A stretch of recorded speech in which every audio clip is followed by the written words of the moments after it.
I don't know if you can hear me. Good morning. Good Yes, morning. dear. Hi. You can start. صباح الخير. صباح الفل. Okay. Hi, good morning, everybody. My name is Noura Rashid, a senior quality improvement specialist working under Performance Improvement Unit. Today, inshallah, we will talk about the quality concept in general and the quality in healthcare sector.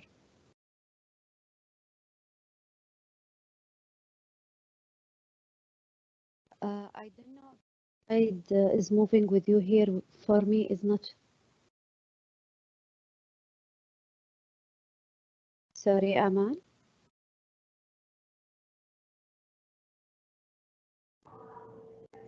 No, dear, it's not moving. Yeah, now it's moving.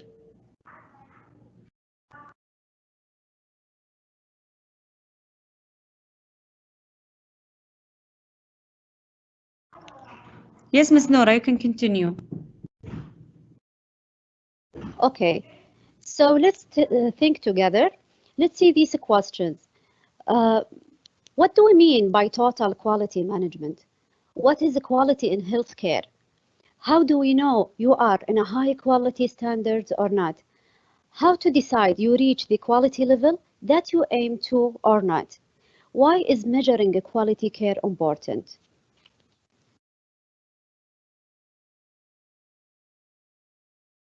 I think all of us, we heard about quality terminology somewhere. Let's see here, for example, these days in Saudi Arabia, reaching the quality is the main goal that everybody focus on. 2030 vision is typically a quality concept. All the programs under the 2030 vision are toward improving the quality as a main goal for Saudi Arabia now. Another example here, we can see here a picture for hotel booking. So did you ever try to book a hotel online? And when you read the reviews, you find this statement: this hotel is highly recommended due to their high quality bed sheet and mattress. So what do we mean here by high quality bed sheet and mattress? What is exactly high quality? Quality is meeting and exceeding the customer's needs and expectations and then continuing to improve. This definition is by Dr. Edward Deming. So he defined the quality as meeting and exceeding the customer needs. What does that mean? I think this will lead us to understand that there are numbers or standards, or let's call it requirements, that need to be met. When this happens, we can say this is a quality product, or let's say quality service or result in general. What about the second part? Continuing to improve. Why? Why we need this? Since the quality is dynamic, what that means, what is considered the quality today may not be good enough to be considered the quality tomorrow. For example, let's say about the old TVs, it was considered as a high quality in the past, with a high material, with a high pictures, with a high resolution. But today, with the smart TVs, it's considered as a very, very low quality. And now let's talk about total quality management. What is that? A core definition of the total quality management describes a management approach to long-term success through customer satisfaction.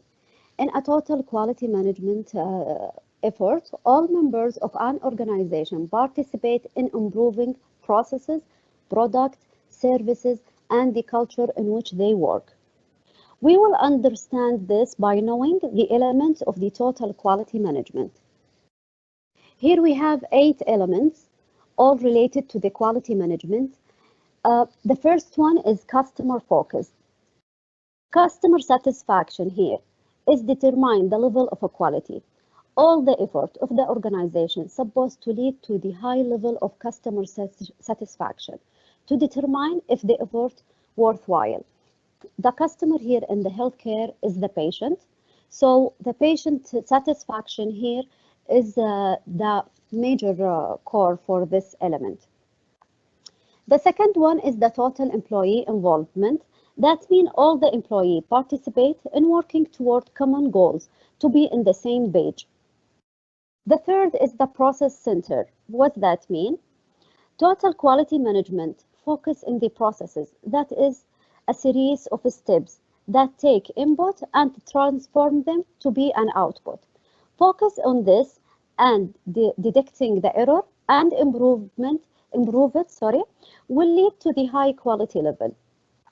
Find out if there are any duplicated steps, any extra non-needed steps, processor or confusing steps that lead to have some error. The fourth one is integrated system. Everyone must understand the vision and the mission and guiding the principles as well as the quality policies and objectives for the organization.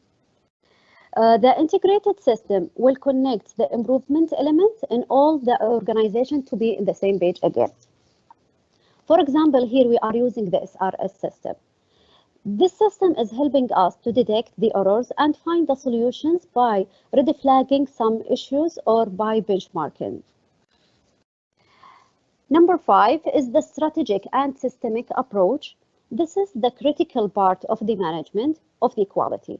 To achieve the organization goals, vision and mission, the quality must be integrated with the strategic planning as a core component. Quality must be aligned with the organization's strategic goals. Number 6 is the continual improvement. This is a large aspect of total quality management. Continual improvement will drive the organization to be both analytical and creative in finding ways to be improved. Number 7 is the fact-based decision making. In order to know how an organization is performing, data for an improved performance measure are necessary. What we call it here KPIs that need continuous data collection and analyzing in order to improve decision making accuracy.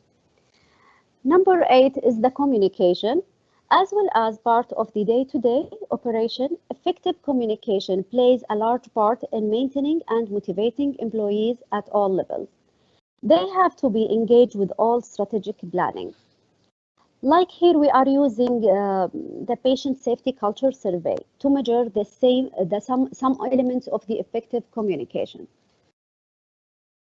Let's now talk about evolution of the quality. This evolution of quality was affected by some of the scientists' contribution, like Dr. Edward Deming. He is known as a father of Japanese post-war industrial revival and was regarded by many as the leading of the quality guru in the United States. Mr. Walter Schuhart and his major contribution to society was in the field of quality management. Mr. Joseph Joran, he is the father of modern quality control, and he states that quality is a freedom from deficiencies. What about quality in the health sector? Quality in the health sector is described as, we have here two definitions based on US IOM or ISO 9000. So based the IOM is quality, the degree to which health services for individuals and populations increase the likelihood of desired health outcomes and are consistent with current professional knowledge. According to the ISO, degree to which a set of inherent characteristics fulfill the requirement. And based on two IOM reports that they drag the attention to the healthcare quality importance. In 1999, the report that titled by To Error is a Human, Building a Safer Healthcare System. The report shows 44,000 to 98,000 Americans dying due to medical errors each year. Imagine that equivalent to 3 jumbo jets crashing every other day. Statistics that time widely reporting by the media. The second report, it was 2001, under title of Crossing the Quality Chasm, Healthcare in the 21st Century. It's talk about the 6 dimensions of the United States healthcare that need to be improved. We will talk about these 6 dimensions of the healthcare quality. It's the safety, effectiveness, patient-centered, timeliness, efficiency, and equity. Let's talk about the safety. It's the care intended to help patients, should not harm them. So the safety, like any here, we call it sentinel event report or patient react. If we collect data about patient react advisory to the X-ray dye, keeping monitoring these reports will allow us to control and provide safety service. Okay, here the effectiveness is the second one. Care should be based on scientific knowledge and provided to patients who could benefit. Care should not be provided to patients unlikely to benefit from it. In other words, underuse or overuse should be avoided, giving us the right result from doing the right thing, not overuse or even misuse. The third is patient-centered. Care should be respectful of and responsive to individual patient preferences, needs, and values, and patient values should guide all clinical decisions. Focus on the patient journey in general through the communication and services, and all his requirements or rights or needs supposed to be respected and achieved. Then here we have the timeliness. Care should be provided promptly when the patient needs it. For example, we need to focus on shortening the waiting list to allow the patient to reach the service when he needs it.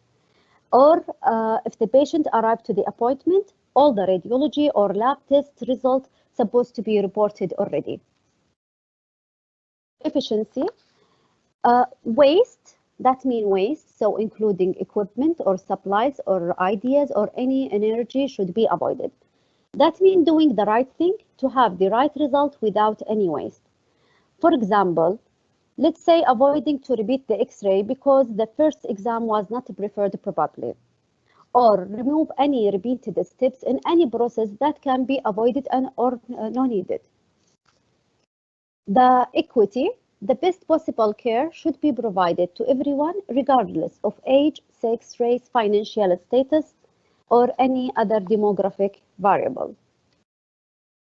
Thank you, and I hope it was smooth and clear for you. If there is any question, please just post it in the conversation, in the chat. Thank you.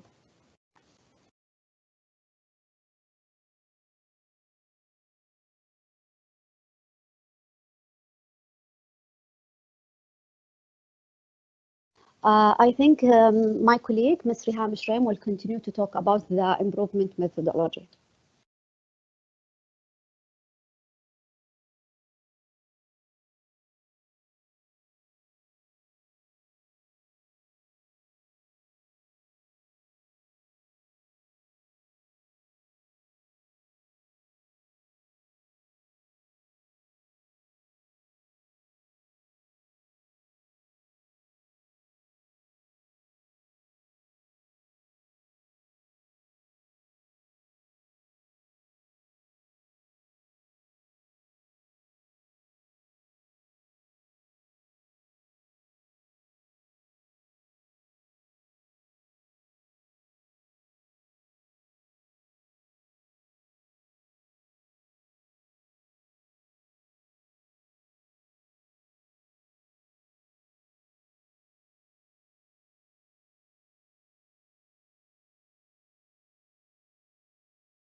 Ms. Noura, we have one question.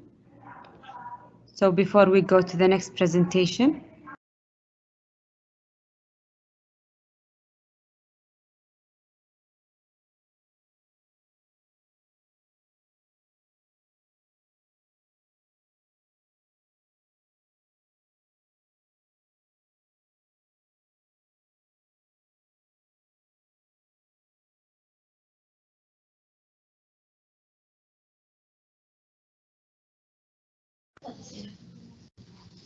Good morning.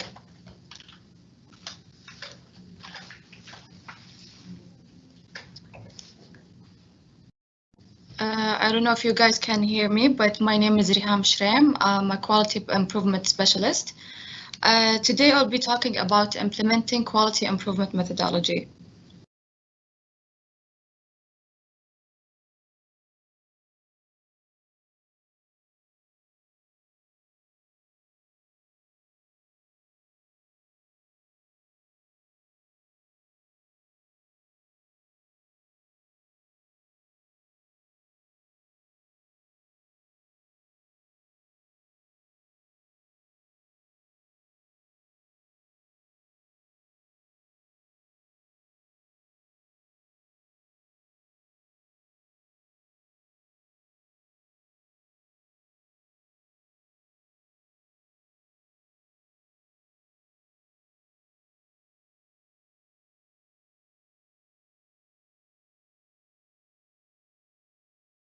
Okay, Allah.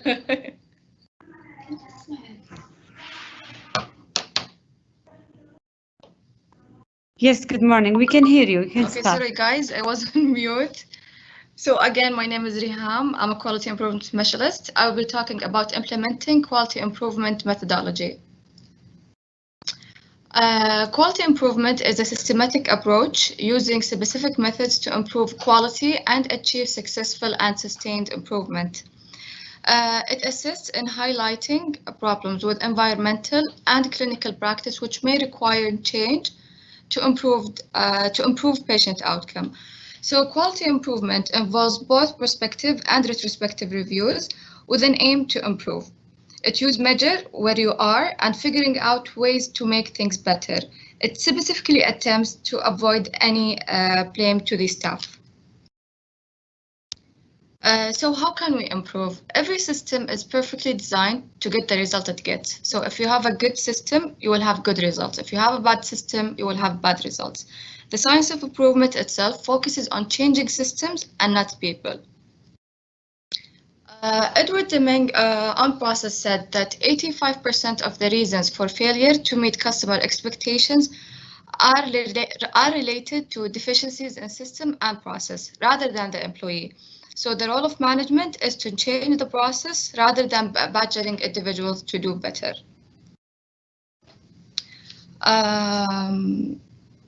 The model of improvement, the quality improvement model present a systematic formal framework for establishing quality improvement processes in the practice. There's so many examples for improvement methodology. Some of the common QI approaches are IHI model for improvement, which is the BDSA cycle, Six Sigma, which focuses on decreasing variation and defects, and Kazin methodology, which focuses on eliminating the waste. So having a standard roadmap for improvement is what most important rather than the specific framework itself you decide to use. The model for improvement is a simple yet powerful tool to accelerate improvement. But this model is not meant to replace change models that other organizations may already be using, but this is what we currently use in the National Guard and the Quality Improvement Department. Model for improvement provides a framework for developing, testing, and implementing change, leading to improvement. And it is one of the most commonly used QI approach in healthcare. The model for improvement has two main parts.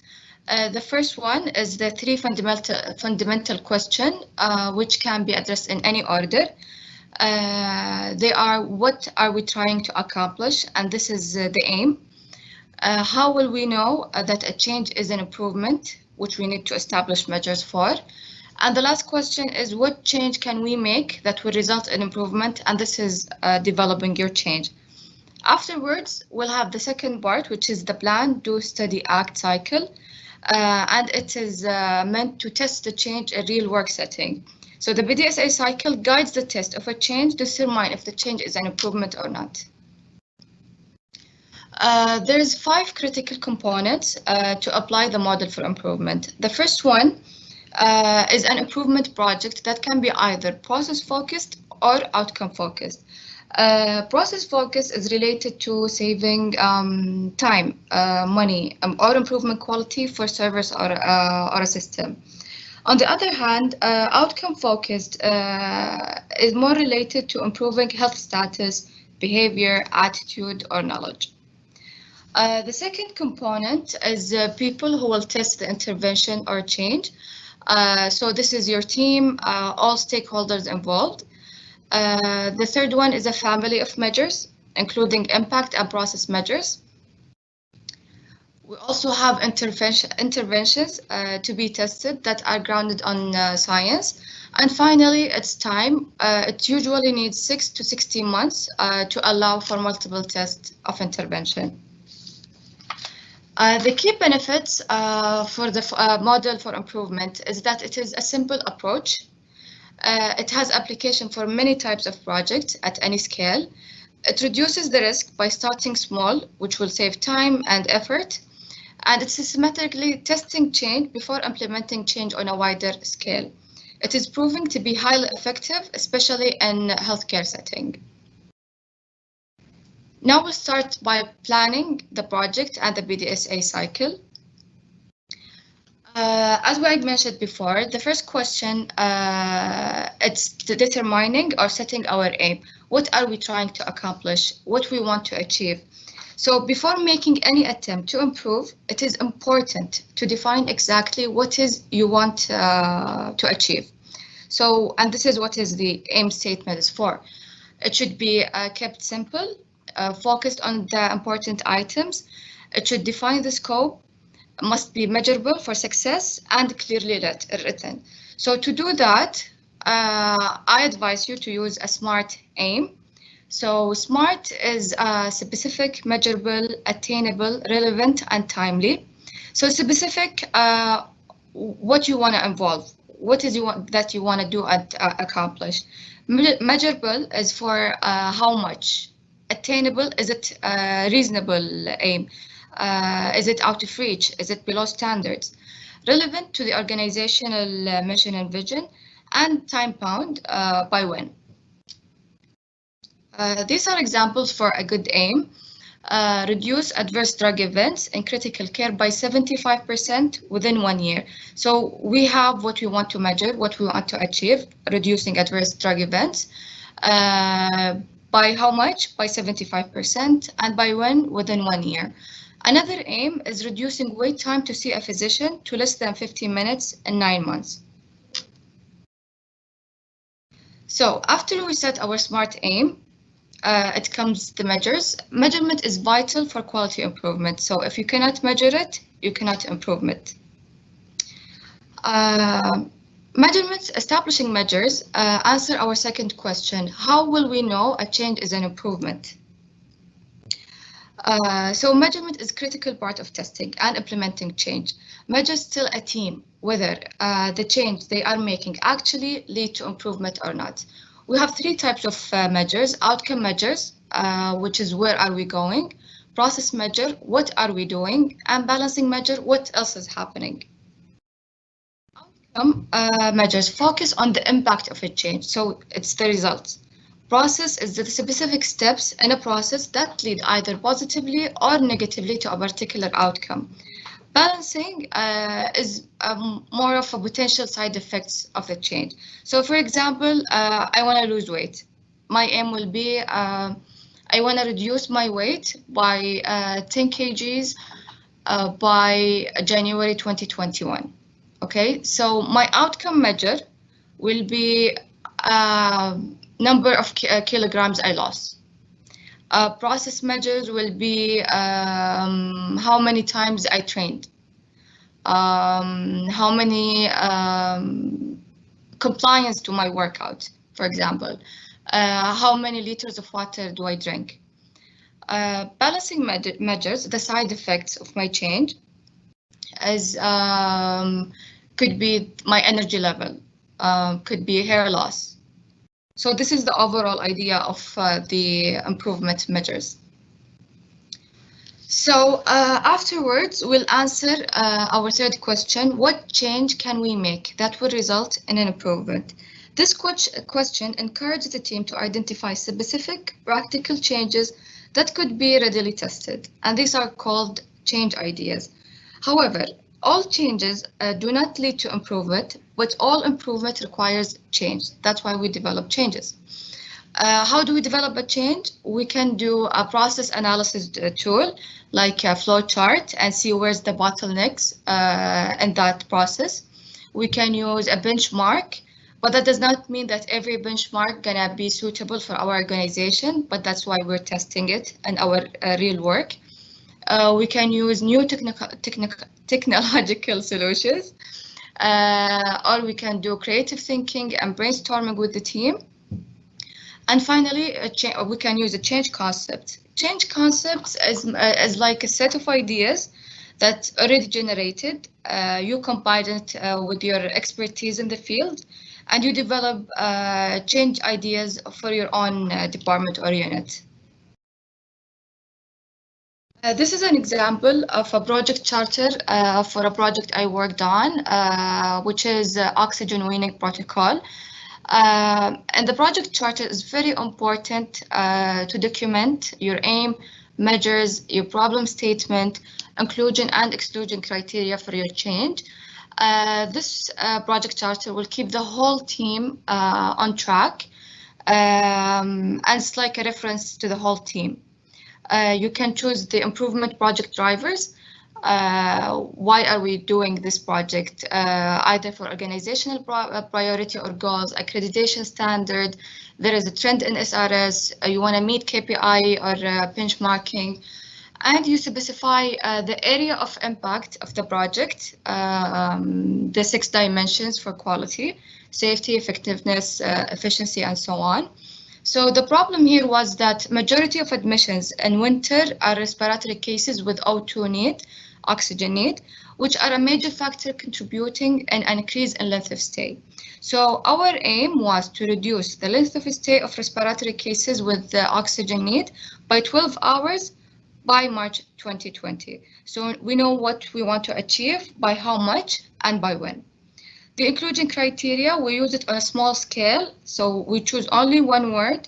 All pediatric patients acutely oxygenated due to acute respiratory disease, asthma, bronchiolitis, pneumonia, age between 0 and 14. Our exclusion criteria was ICU pediatric patients, chronic lung disease patients, cardiac patients.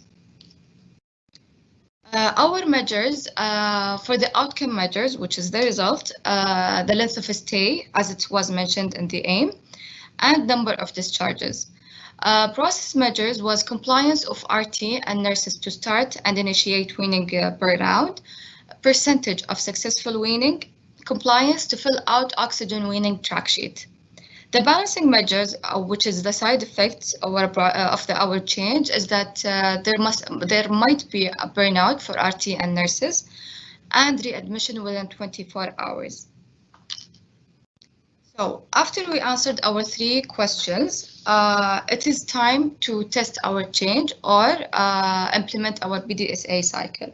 So once a team has set an aim, developed measures to determine whether a change leads to an improvement or not, the next step is to test a change in real work setting, which is the Plan, Do, Study, Act cycle. And it is shortened for testing a change by planning it, trying it, observing the results, and acting on what is learned. So we first start with planning the test, including plan for collecting data, state the question, what you want to answer, make your prediction about what you think will happen, identify what data you will need to collect, the source of data, responsible person for that. When your plan is ready, you can move on to doing, which is run the test on a small scale. It's only a small scale.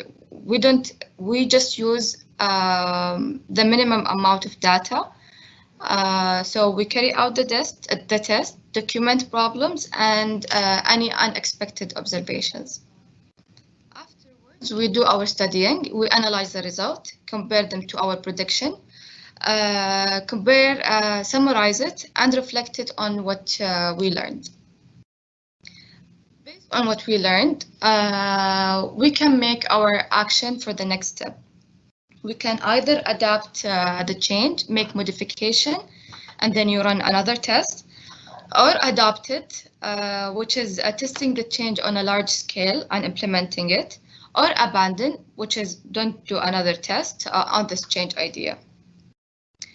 So when you do a BDSA and you start linking BDSA cycles, you just start small, think ahead, and just don't wait to begin.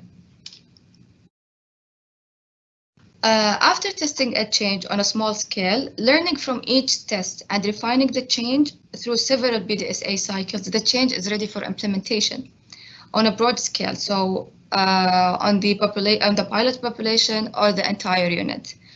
It's very important to note that implementation means it's a permanent change to the way work is done, and as such involves building the change into the organization. It may affect documentation, written policies, hiring, training, and so on. So it's very important to make sure that all documents related to this change is updated for a successful implementation. After implementing the change successfully, we can spread the change. So spreading the change is the process of taking a successful implementation process from a pilot to replicating it to the entire organization or related units. During implementation, teams learn valuable lessons necessary for successful spread, including key infrastructure issues, optimal sequences of tasks, and working with people to help them adapt a change easily while spreading the change. So to summarize, to carry on a model for improvement, a successful model of improvement, make sure that you set a smart aim, establish measures, your 3 measures: outcome, balancing, and the process. Identify the change, test the change through a BDSA cycle, and finally implement the change and share your successful story. Thank you.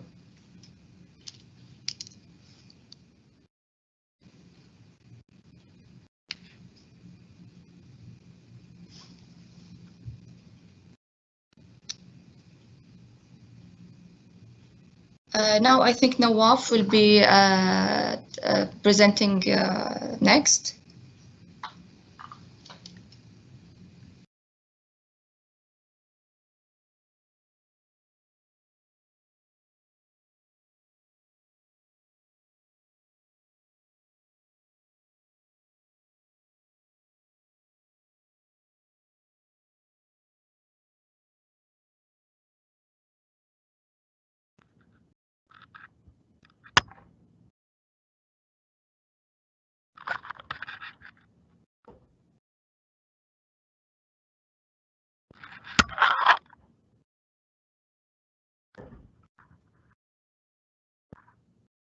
Hello, everybody. Is the presentation showing? Yes, you can start. Hello, I'm Nawaf Al-Anazi from Quality and Improvement. I'm a quality specialist in the improvement unit. Today I'm going to talk about the quality improvement tools. Improvement tools, the process improvement tools can assist in highlighting problems with environmental and clinical practice, which may require a change to improve patient outcomes. A system or a process that produce a high quality outcomes must be reliable. Whatever is meant to happen happens the right way every time. For example, after use an endoscopy should be clean and disinfected. This happen reliable 100% of the time. The basic tools of quality improvement. Actually, I chose the most 4 important tools that we need to use in each project. Some of the project here in our hospitals, we can use those tools to solve it. FLOWCHART, driver diagram, run chart, and Pareto chart. What is a FLOWCHART? Also known as a process map.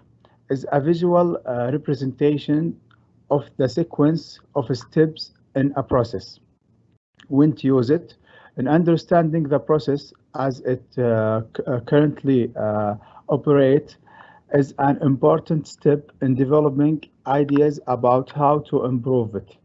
This makes flowchart especially useful in the early phases of improvement work.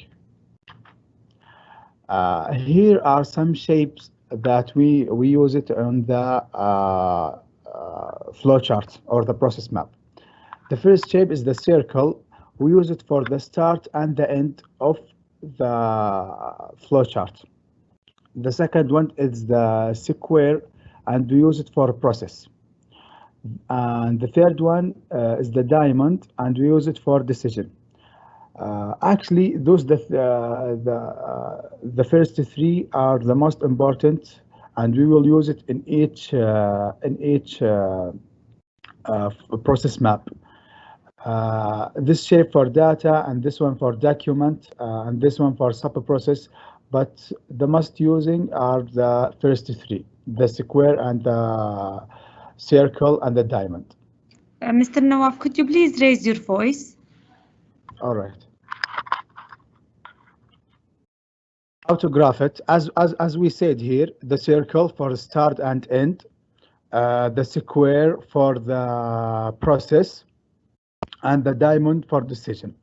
Also, when we write the diamond, it has two lines, yes and no.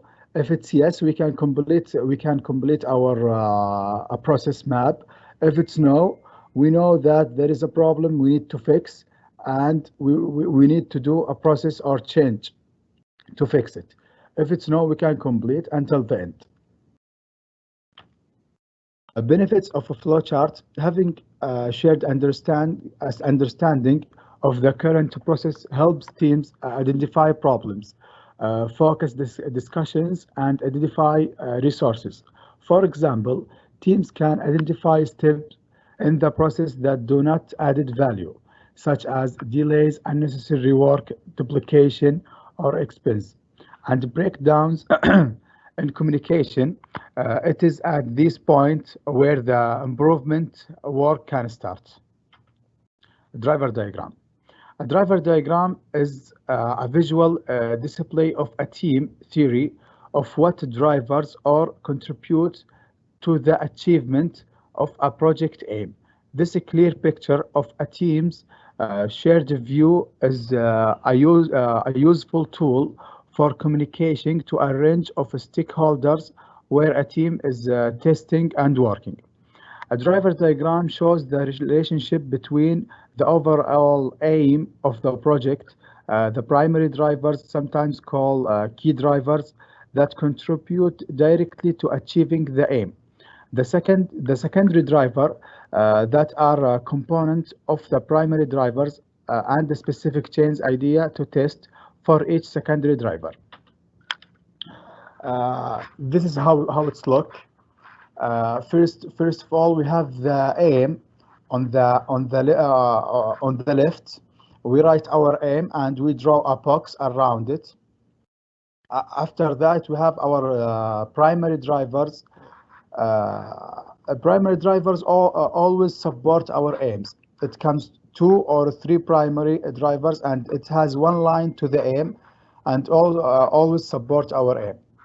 To the right of each primary driver, we have the secondary driver that influence the primary driver, as you can think of.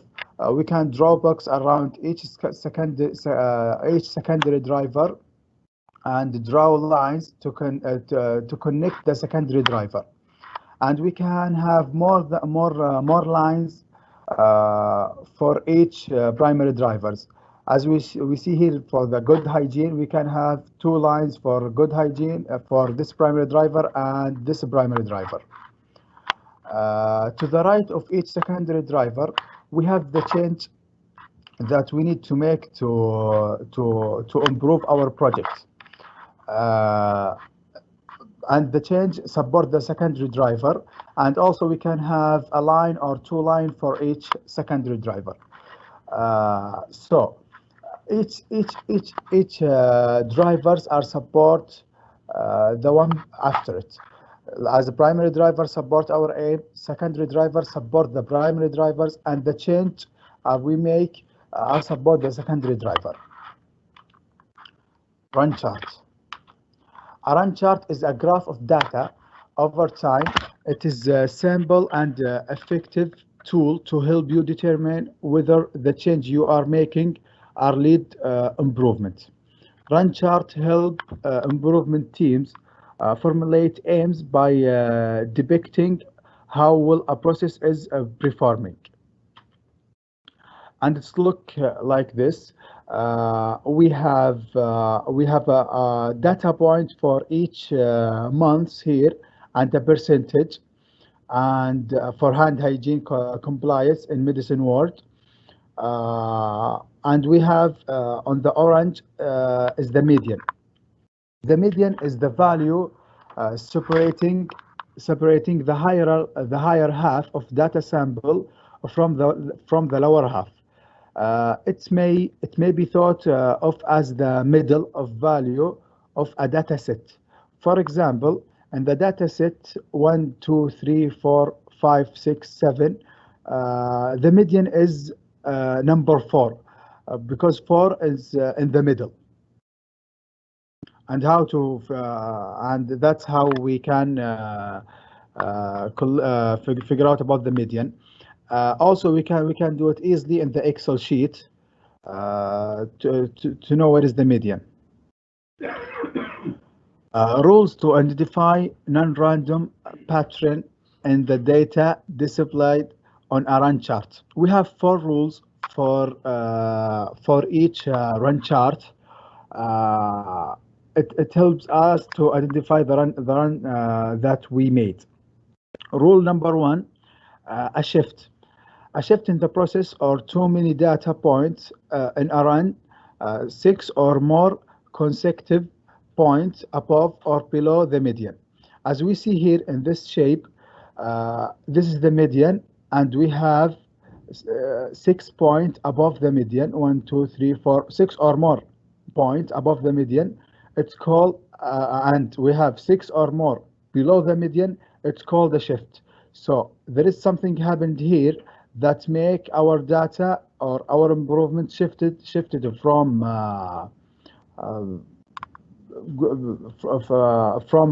above the median to lower the median. And if it's 6 or more, it's called a shift. Rule number 2 is a trend. 5 or more consecutive points, all increased or decreasing.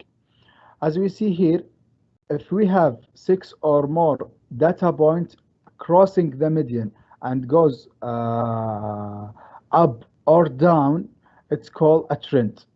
But it needs to be crossing the median. If it's up or down and 5 or more data points, we call it a trend. There is something happened here that make our data goes in a good way, and we call it a trend.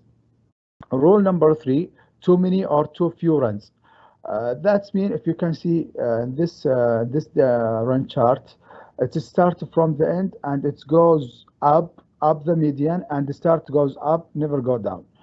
That means that too many or too few runs. Number 4 is the astronomical data points. If there is something happened and make the data point goes up, as we see here, or goes down without reason, that there is something happened here, it makes our data point goes up. That we call it astronomical. Pareto chart.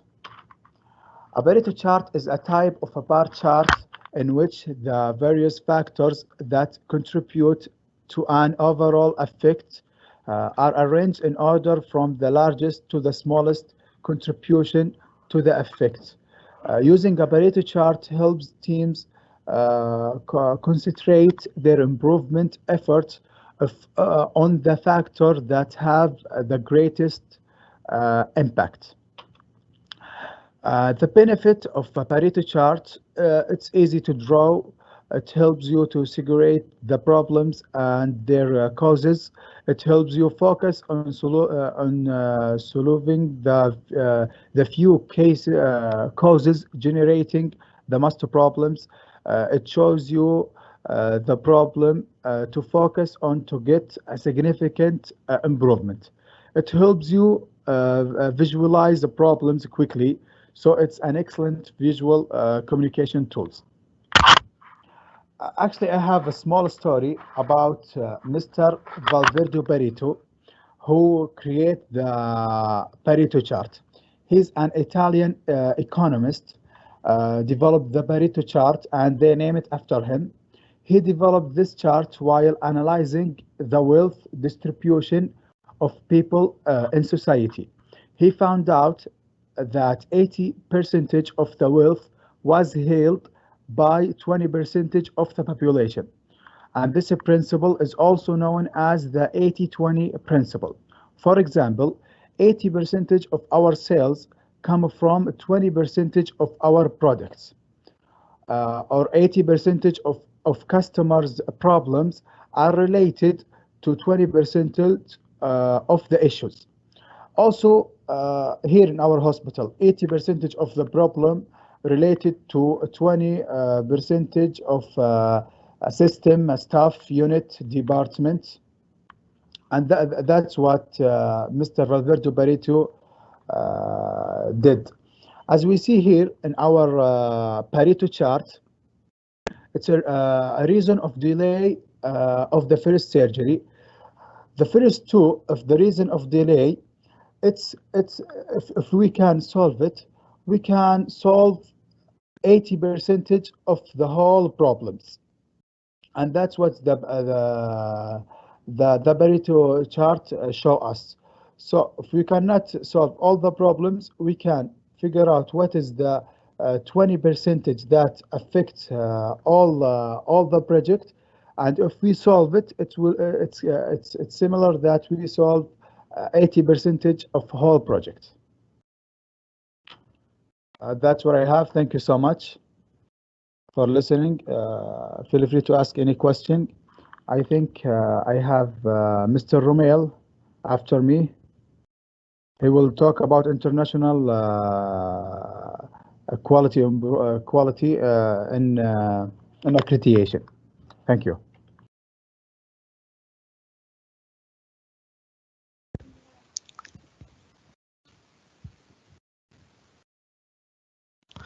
Okay, thank you, Mr. Nawaf. This is Romel from Quality Improvement, Quality and Patient Safety Department. I'm from Accreditation Readiness Units, or the ARU that we have. We all take care of all the accreditation bodies that coming from voluntarily applied by the organization. Where's my slide now?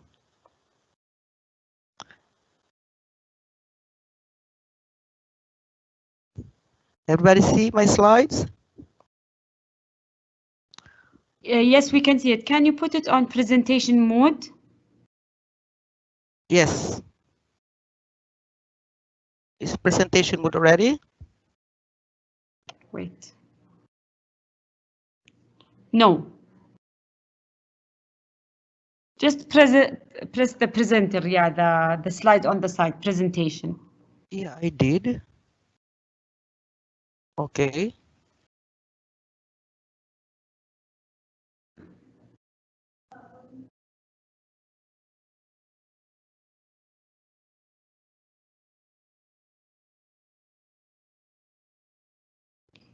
Just from down, there's the presentation mode. Yeah, I click already, but the transition gets... Press it again.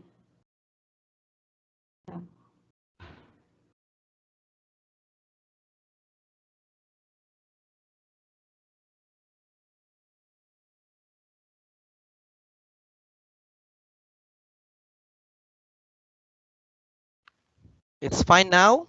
Yes, perfect. You can start. Okay. Okay, go to first slides. Okay, I'll give you a overview.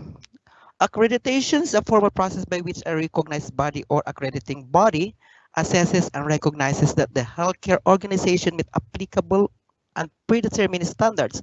Okay, we have the hospital organization-wide accreditation body, and we are accredited by the Joint Commission International and the CBAHI, or the Commission in, and then the rest picture that you show on the right sides are the specified or the special or per departmental accreditation that we have. Just like the COPI certification program for the oncology, we have the AABB for the blood transfusion, sorry, and the rest. Okay, those are the accreditation body that been accredited by the department and the hospital wide. Okay, and what is accreditation all about? It is a determination by the third party organization, just like this JCI or the SIBAHI and the rest, the logo that shown before, that is eligible program, institutions, organization, as I said, such as a healthcare organizations complies with a required sets of standards, indicating a level of quality, performance, or a similar attribute has been met. Okay, and these are the accreditations that they are looking for. It promotes the culture of quality and patient safety. As you can see in the blue colored boxes, those are the standards, and they are defined expectations based on the recognized evidences, based on the manuals that they have, and plus the survey. And the surveyors are looking for the measures performance against expectations. This measure performance is from performance by our organizations. Okay, and the rest now, these two boxes also are the hospital standards. This is based from the JCI. Okay, and we have two patient-centered standards. Okay, as you can see, we have the international patient safety goal. This is one I will be discussing later on. The ACC, or the access to care and continuing care, the patient-centered care, assessment of patient, care of patients, medication management and use, and anesthesia and surgical care. And the blue box is the organization management standards. Okay, we have 6. We have the governance, leaders, and directions, quality and patient safety. We have the prevention and control of infections, facility management and safety, or the FMS, staff qualification and education, SQE, and the management of information of the MOI. Those are the standards from JCI. Okay, and are the two manuals. As I said to you, this is the two accreditation body that are accredited by our organizations. This is JCI and the SIBAHI. Okay, this manual is available in our website. Okay, this is our website in the internet that you can see, and you can go to the department, quality and patient safety department, and go to the gold color, click that one, and you can see all the educational materials. That's all about accreditation and improvements. Okay, this is the site that we are going to find our SIBAHI and JCI manual. And as a history, as I said, the organization is already accredited by the both organization or accrediting body. We have in 2006 for the JCI, its initial accreditation, and the first on 2009. The second accreditation is 2012. 2016 is the third, and the current one is the fourth accreditation, sorry, in 2019, and we'll be having the fifth reaccreditation on the 2022.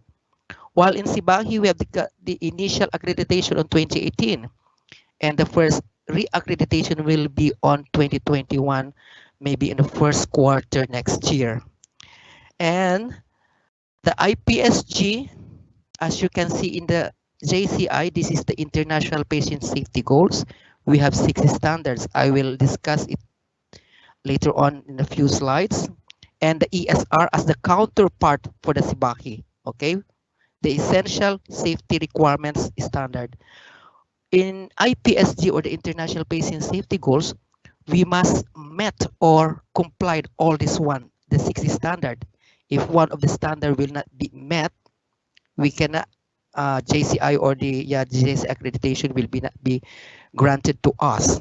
Okay, so we must need, that's why we need to educate, refresh our staff, clinical and non-clinical areas. Okay, not only the clinical areas or the doctor or the physician or the nurses can do only this IPSG, but all the staff must know of these standards. Okay, and as I said, this is now it's all about the sixth international patient safety goal. The goal one is patient identification correctly. Okay. Oh, sorry.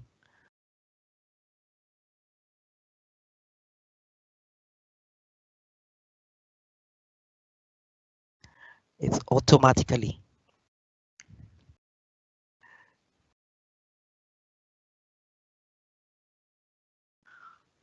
Okay, goal one. This is the hospital development implement process to improve accuracy of patient identification.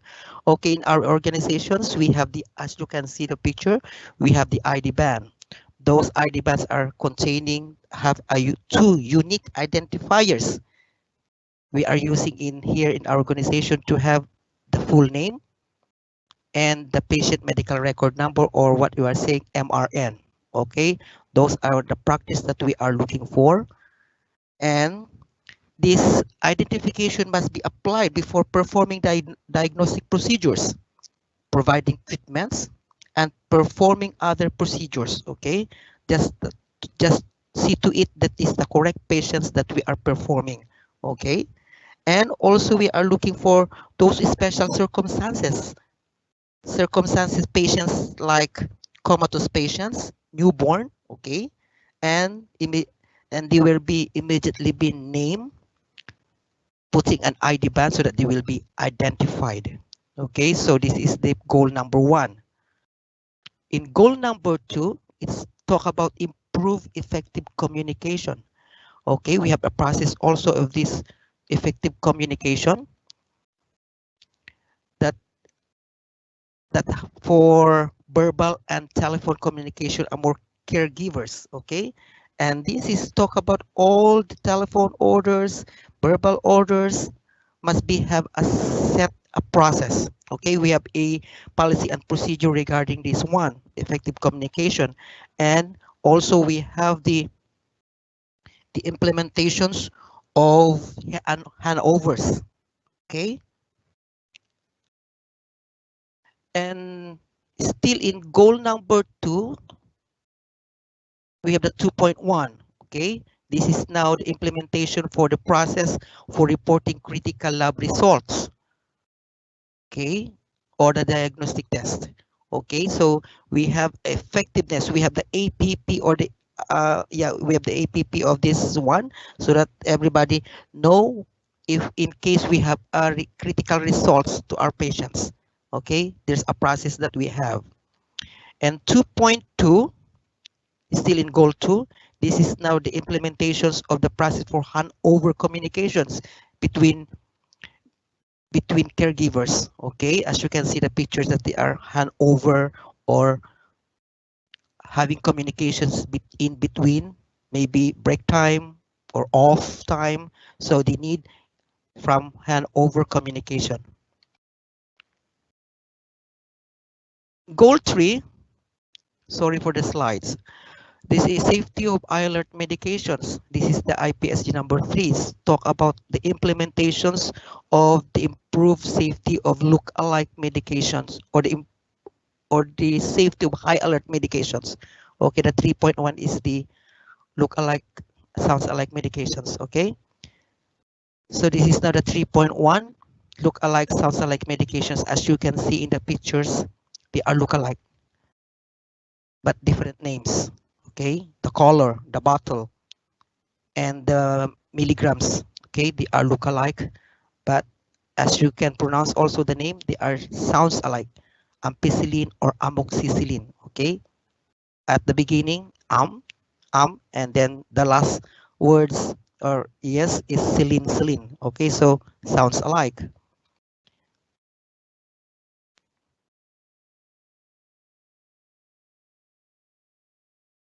Goal 4 is the ensure safety surgery. Okay, This develop implements a process for pre-operative verification and surgical invasive procedure or site marking. Okay, this is now, as you can see, we have the implementations, we have the APP of this process.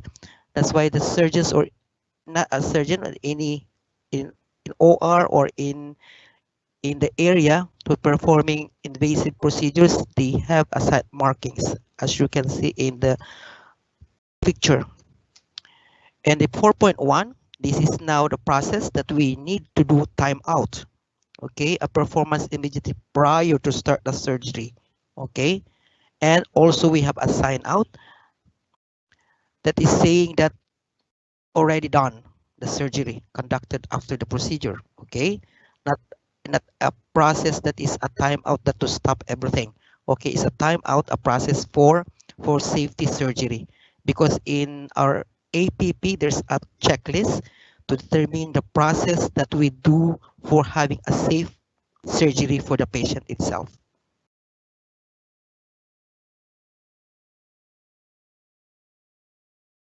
IPGS goal number 5. Okay, this is now the risk for healthcare associated infection. This is now the implementations of the evidence-based hand hygiene guidelines to reduce the risk of healthcare associated infections. Okay, as you can see in the illustration or the picture, we have 5 moments of hand hygiene. Okay, in hand hygiene is by doing hand rub by alcohol base or hand washing by soap and water. Okay, in goal 6, in 5.1, we have still 1.5 or 5.1, a care process to improve and adapt implementations for the evidence-based interventions to improve patient outcome to reduce risk in the hospital. This is now a monitoring process, just like we have the PAP or the surgical safety infection. Okay, so we need to monitor our infections in our healthcare facilities or in the department or in the unit. Okay. In goal 6, this is now the patient's harm resulting from falls. Okay. In IPSD number 6 is talking about inpatients population, the inpatients. Okay. So we need to assess what are those inpatients regarding patients harm resulting from falls. And 6.1 is talking about outpatients population or patients in our clinics, okay, in our observation units, okay, that is still not been inpatients. So the same process, we have APP and departmental policies regarding the process of regarding falls in prevention of falls. Okay, those are the 6 international patient safety goals that I've done for the JCI. Okay, we move on now for SIBAHI. Okay, this is the Central Board for Accreditation Healthcare Institution. SIBAHI is a national, a Saudi national, okay, accreditation body. Okay, this is a mandatory and a royal decree that all health organization must be accredited by them. Okay, we have a 20 ESR as what we are saying, okay, as a acronym for the essential safety requirements.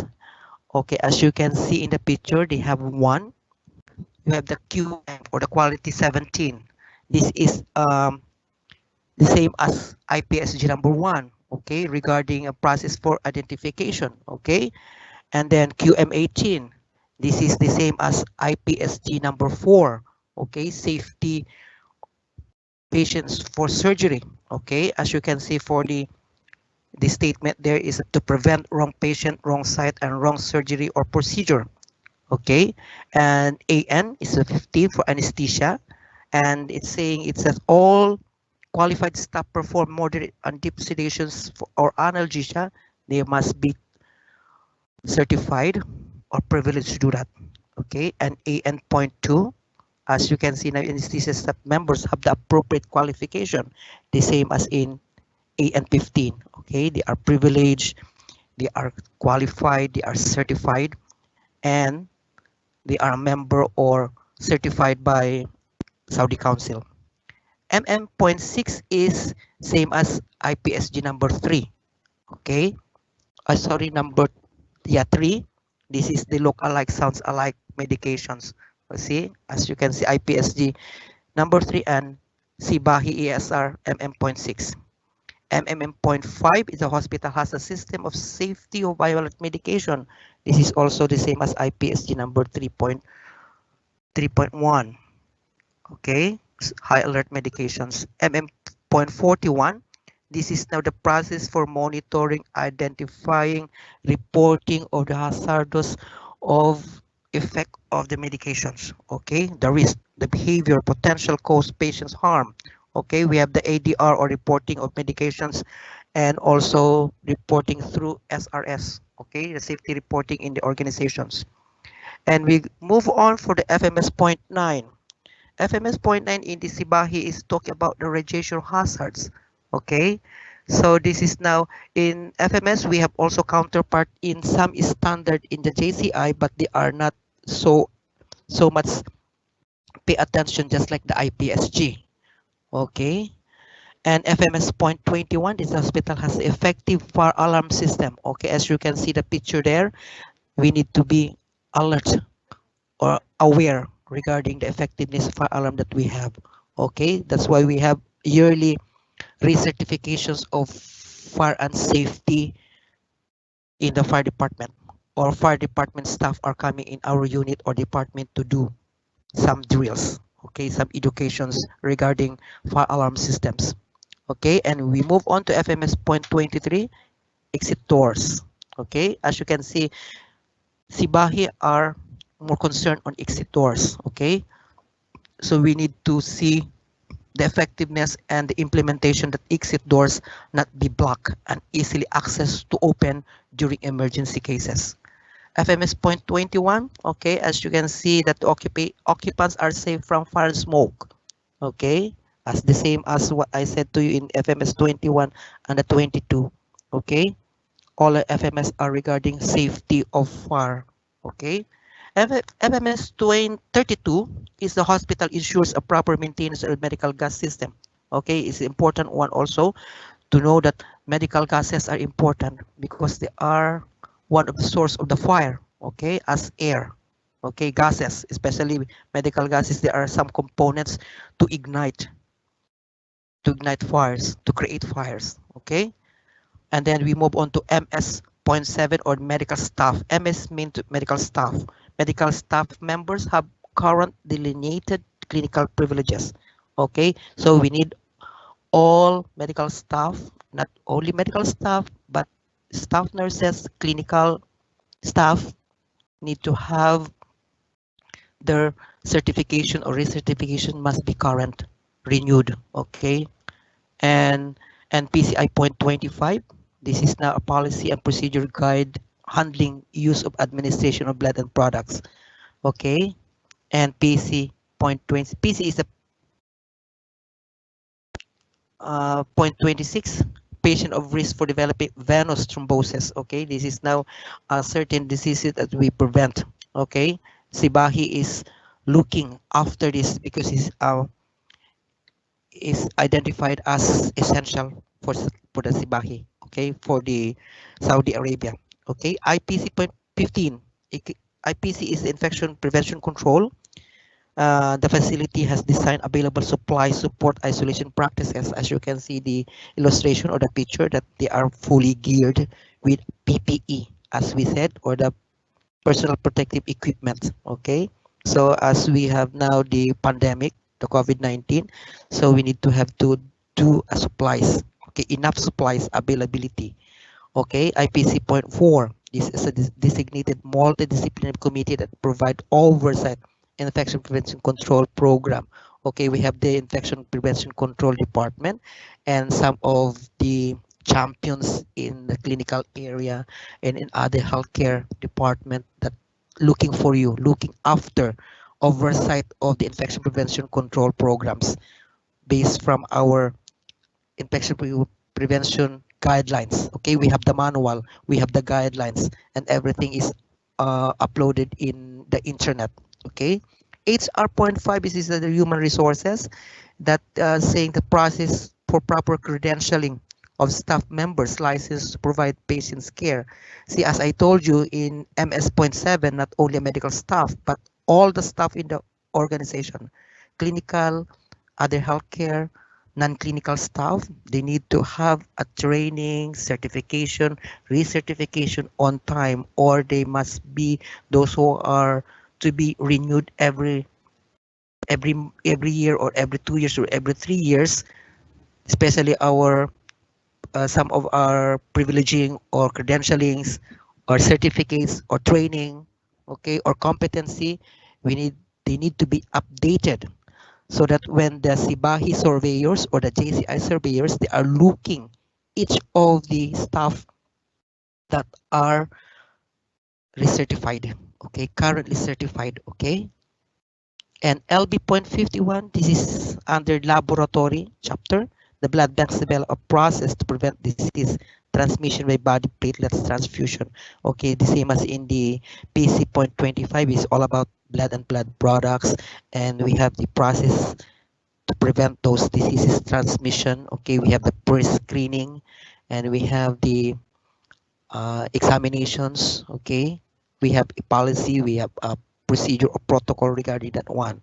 So we need this IPSG and the ESR, not only clinical or the other healthcare must be know about this one. Also the non-clinical areas.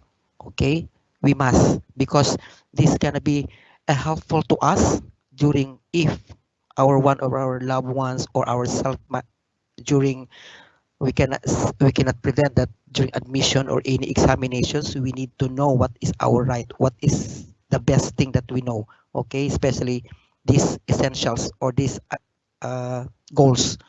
Okay, we have 6 in IPSG, we have 20 in ESR for the Sibahi.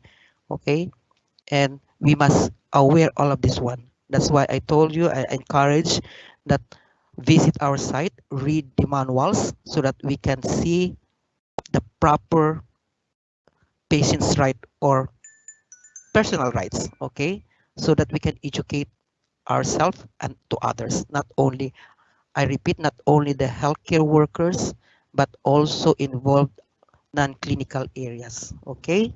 Like as I said, as I read in one of the questions, I will answer one of the questions there, that quality role only. No, it's not a quality role, it's everybody's role, okay. Even the case management is, as a case management, they are looking for any cases as to manage because you want to be improved, okay. So you need to, from the presentation, from quality management, from activity identification or the quality tools down with in my presentation for the accreditations, everybody doing all those things. That's why we are here to present to you that you need to know everything about the quality tools until IPSG and for ESR for Sibahi, because in each department now, as are required by Sibahi and JCI, there's a standard there that we need to be improved to be quality. There's a inequality in the department. There's a improvement project you need to present, okay, because in every department now they are required to present any improvement project in each department, clinical area and non-clinical area, okay. It is clear. We move now. We're done with the ESR, and thank you. Any questions?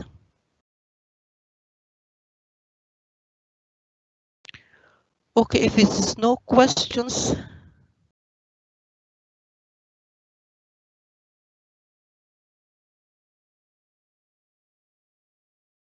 okay, no questions. Okay, we are paused for a 15 minutes for a break, and we will right back after this one for the afternoon session. Okay, thank you very much. Have a good day.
على أمل أقول لك وين عندي خيار ظاهر عندكم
بسم الله الرحمن الرحيم. السلام عليكم ورحمة الله جميعا.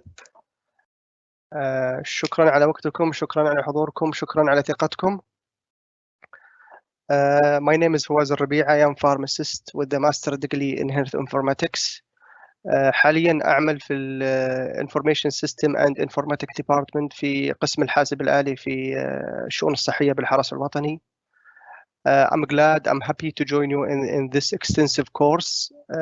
نتمنى إن شاء الله at the end of the course you will get the right knowledge in the right way, which will be reflected إن شاء الله in your daily practice and enrich your knowledge and experience. أتمنى بس إن الصوت يكون واضح. إذا في أحد عنده إشكالية في الصوت please let us know. لا واضح. You can continue. تمام.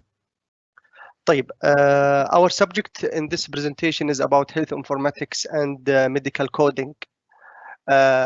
Working in the health field in the era of technology is something need to be beneficial for both parties. I would start with the saying that it has become more difficult to imagine healthcare without EMR. EMR in our understanding reflect all the business process and knowledge management. The course objectives in this presentation will be principle of health informatics technology to support the healthcare services.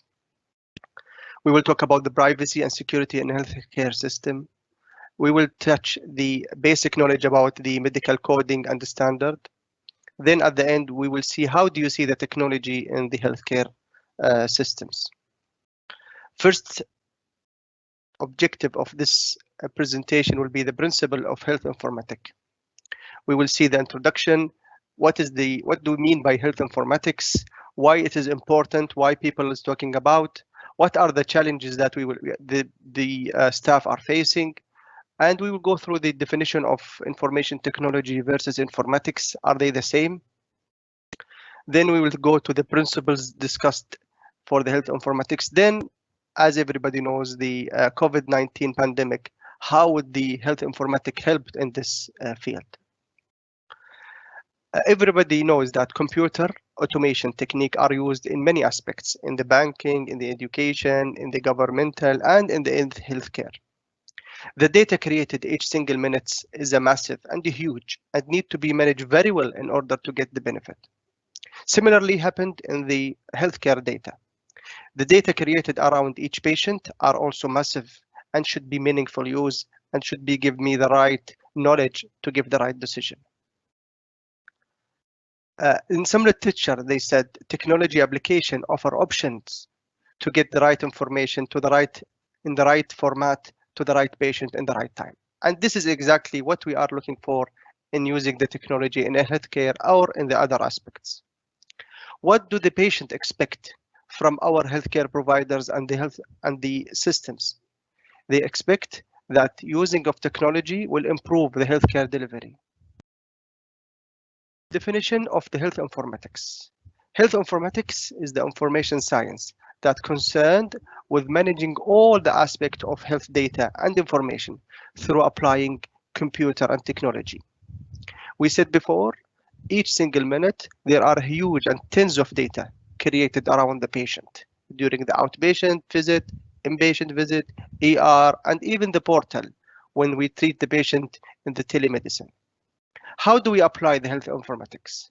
Applying health informatics by combining the healthcare data and into information. This information should drive me to the right knowledge. Having the right knowledge will give me the power of the wisdom to know what to do in the right time. Most of you maybe have heard about the DIKW pyramids or هرم المعلومات. We will see now how this pyramid help the informatician to perform their decision making.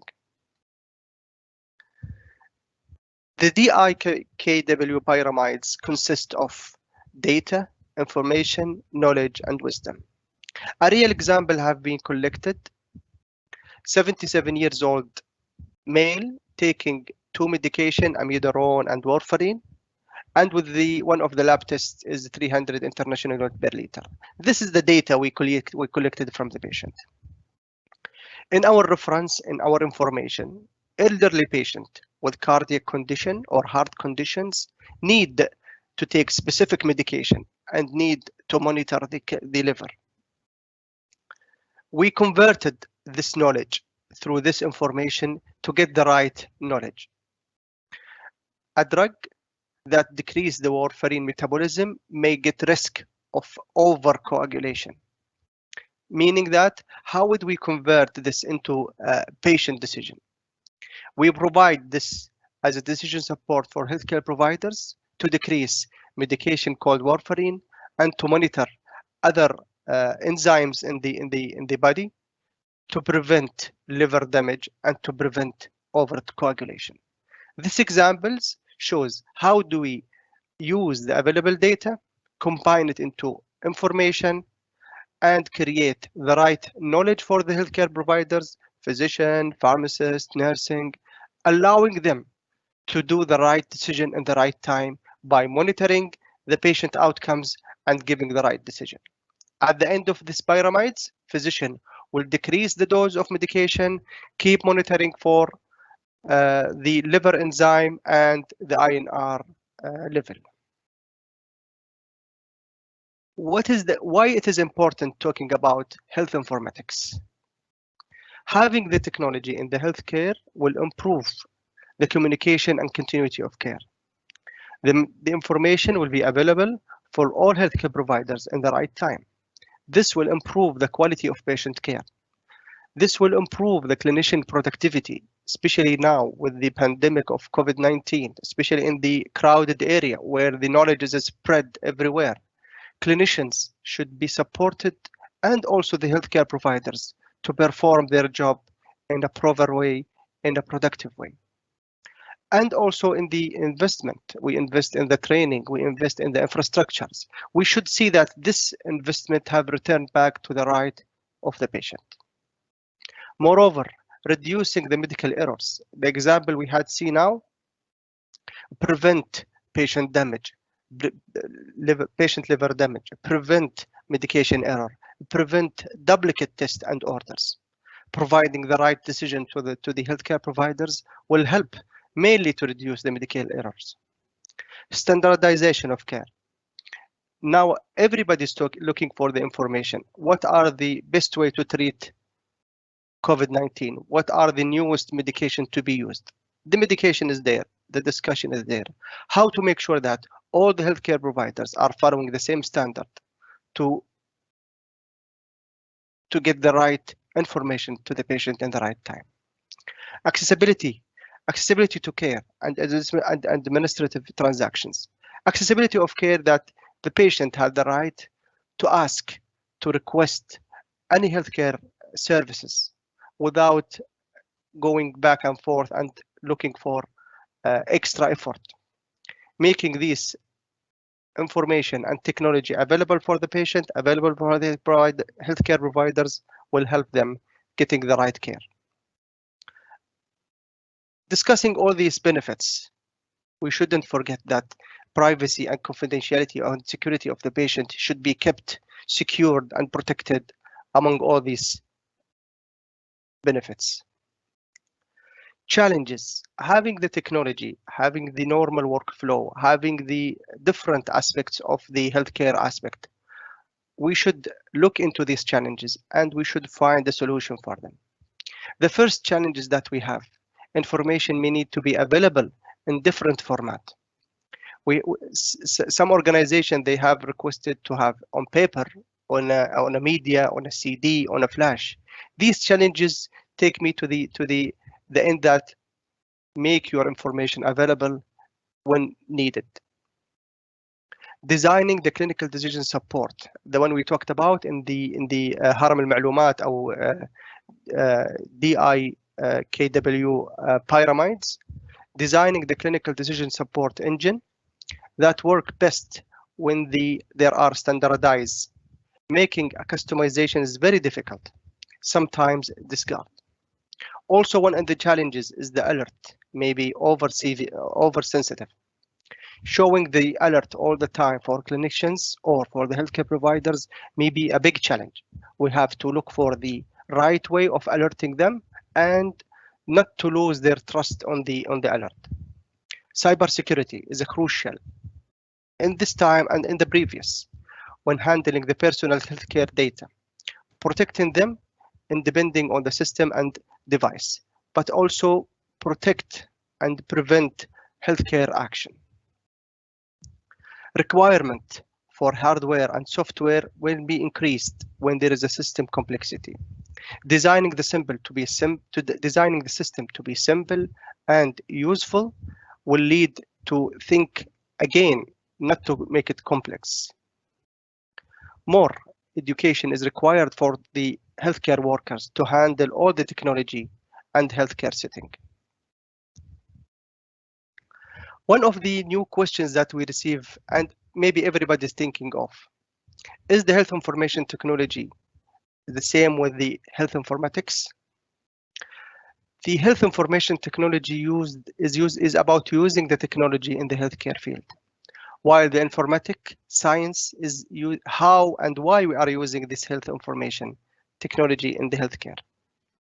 The concept of health information technology is implementing the technology tools to work with the information, while in the other side, informatic is the development and design of the usability of the information system and technology to enable the adoption and integration between the informations. We said at the beginning, huge data are created around the patient, linking this together, making them useful and beneficial for the patient. This is the health informatician. Again, the health information technology is focused on development of system and technology, while the informatic is focusing on the process of integrating these information and system together to make the right decision for the healthcare workers. So, health information technology is not similar to the informatic. Health information technology is about using the technology in the healthcare, while informatic is integrating this information together and providing the right decision for the healthcare providers, either nurses, physician, patient service, and even through the portal. When patient access the portal requesting for any service, informatics should be there and help. Now we will talk about the principle of health informatics that we promised to talk about at the beginning. Applying the appropriate technology. The health information technology is applying the appropriate technology and communication. It also goes to the extreme to select and utilize the appropriate information technology to meet the business requirements, working in different aspects, working in a big hospital or small clinic or in the tertiary hospitals. The requirement will be different. Information should be available all the time. Technology should be selected accordingly to meet this requirement. The best practice, to keep the best practice of the data and the system all the time. So this is what we talk about is the health information technology. The first principle. The second principle is the health information, about health information management. Now we are talking about managing the data inside the information system. We have a device to collect the vital sign. We have a device to collect the medication pump. We have devices to control the orders and to control the other radiology procedures. Having them together, doing the right management of that information will help to make the health information useful. We will talk also about the medical coding, how to convert the vocabulary into the code, how to create information release policy and procedures. It also apply an improvement to process to facilitate the business and the clinical information. So this is the health information management. Now, again, we go back to the health informatics. We talked about the health information management, which means managing the information, and we talk about the health information technology, which is managing the technology. Informatics is the area between the health information technology and the health information management, which we use the available tools and techniques and computers to manage the available code, record documents, and guidelines. Health information or health informatics is the application of technology tools and information system in the healthcare services and contexts. Health informatics in the COVID-19. A new research have been published a few months back, talked about what are the experience of health informatics strategy and techniques that used during the COVID pandemic and get benefit to the organization in addition to the patient. They mentioned different stories about hospitals. One of the hospitals, they apply a tool in the informatic tool in the EMR that rapidly help in screening the patient. CDSS application and tool help to isolate the positive patient. At the end, they are able to real-time identify the positive cases and more focus in the evolving needs, directing them to the right place and saving their time and preventing their contact with the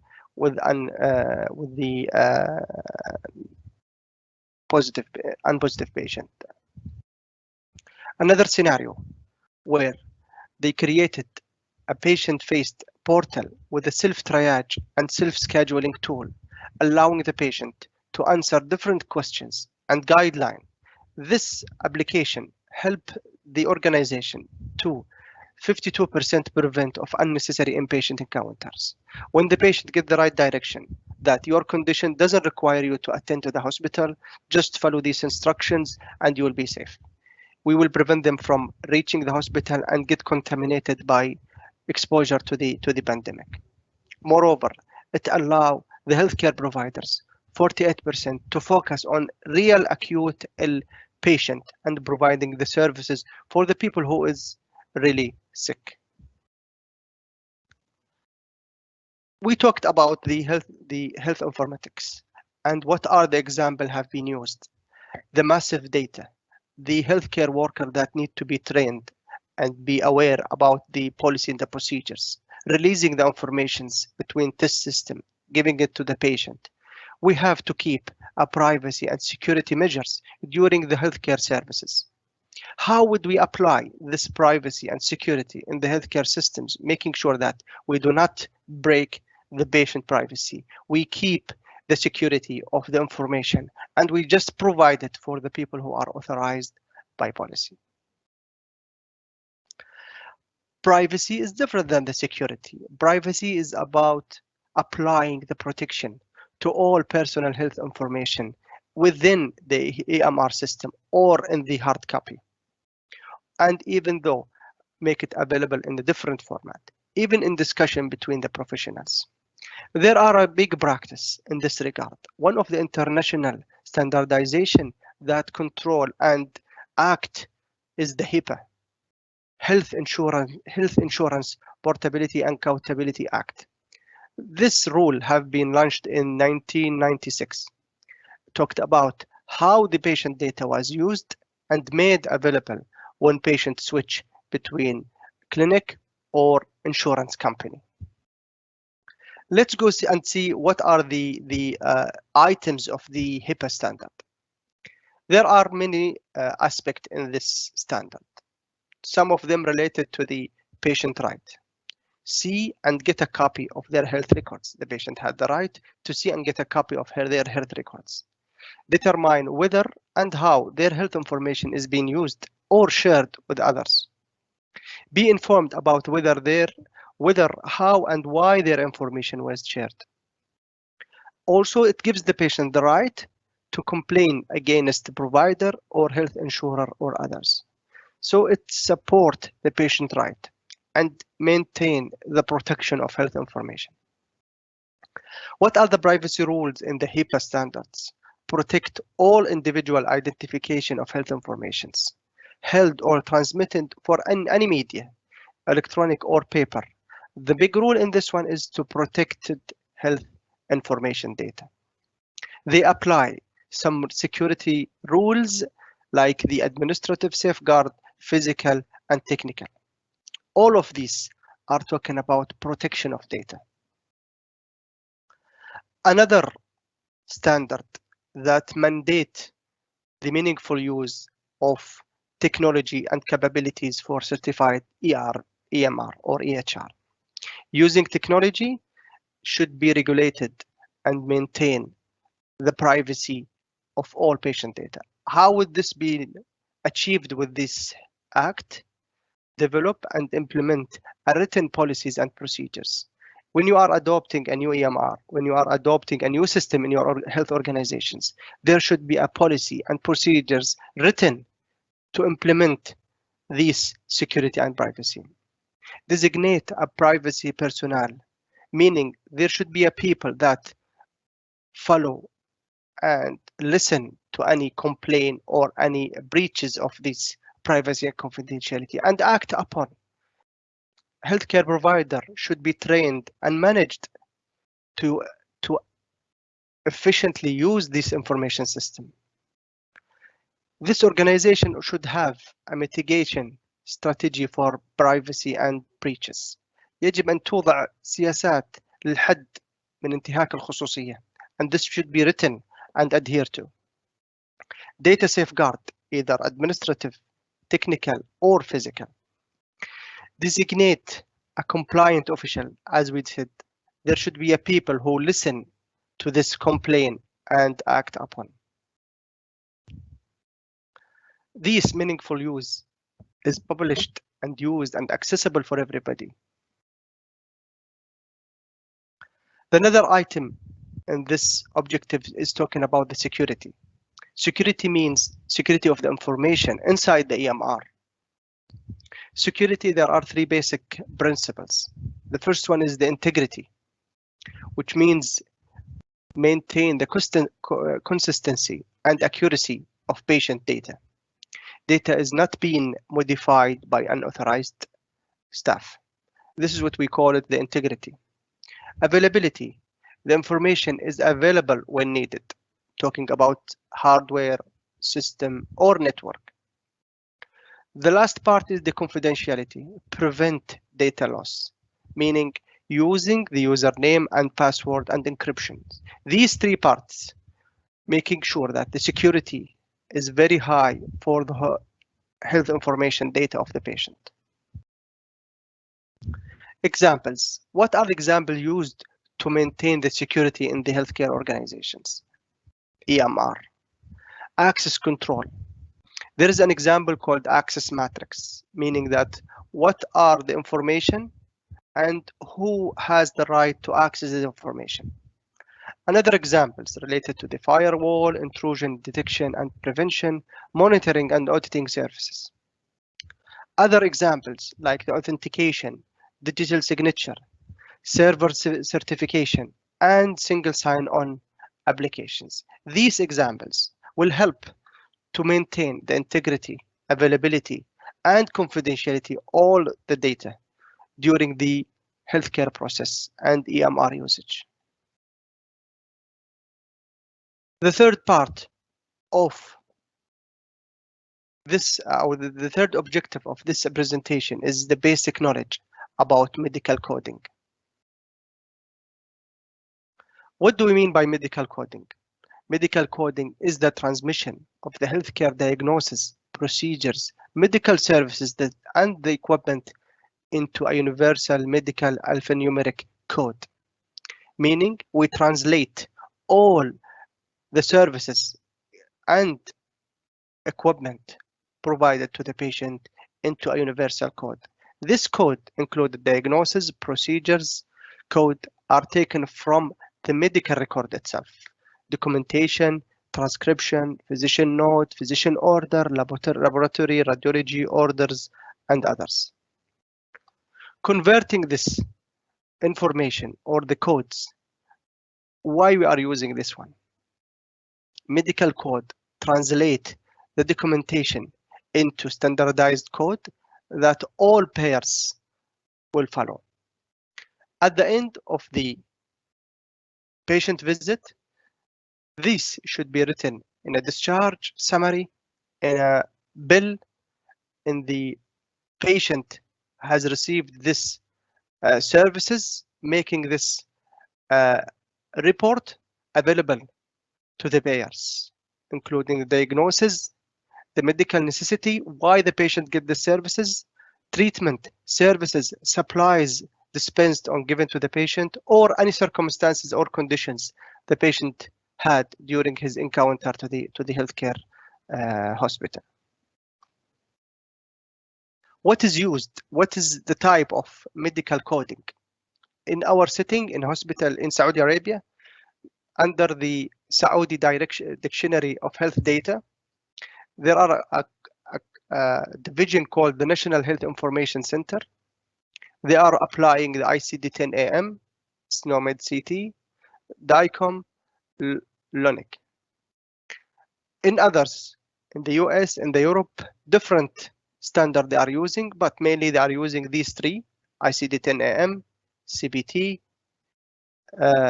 HCPCS level 2.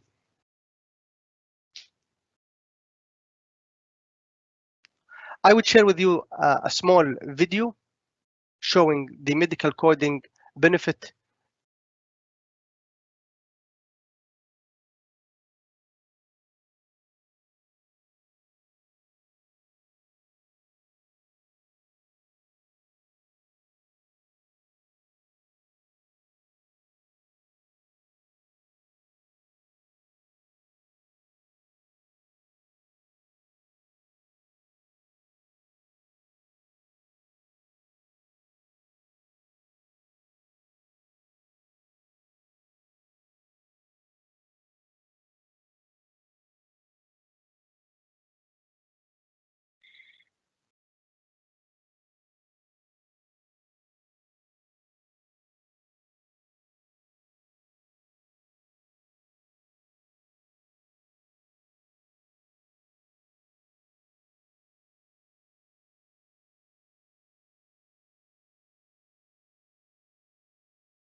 دكتور بالنسبة للأوديو ما لازم تسوي له شير لأنه ما قاعدين نسمع الفيديو. اوكي. فإذا تعيده وتسوي من فوق شير أوديو.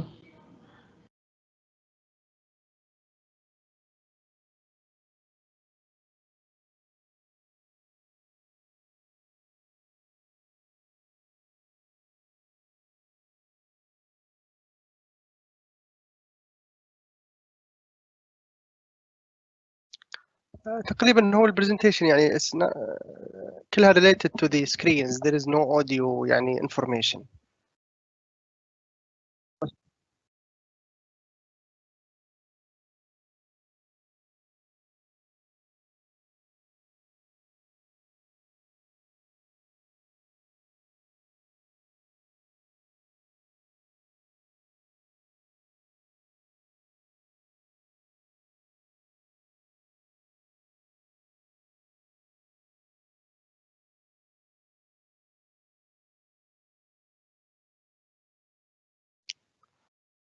Now we are in the